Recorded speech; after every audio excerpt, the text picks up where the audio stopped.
we installing a head unit in 2013 Honda CR-V, and if you are not sure how to rotate reverse camera, this video might be helpful for you. So this 1 2 3 4 5 6 7, yeah, I'm sure 7 1 2 3 4 5 6 7, yep, 7-pin connector holds contains the reverse camera signal. So if you're holding it like that, from this right side, the number 1, ignore this wire, nothing to do with number 1.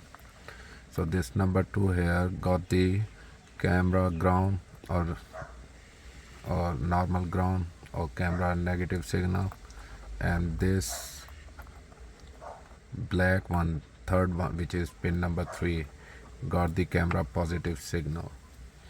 Then from the left side, this number 1 wire, you have to provide 12 volt here.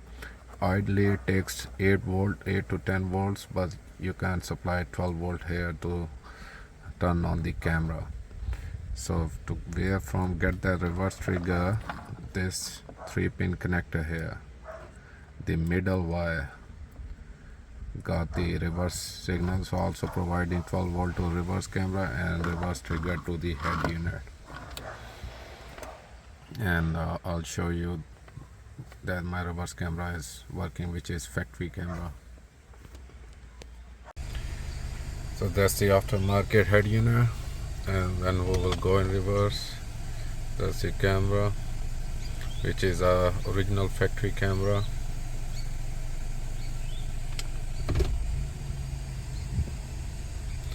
Thanks for watching, and if this video helps you, please don't forget to like and subscribe my channel. Thank you.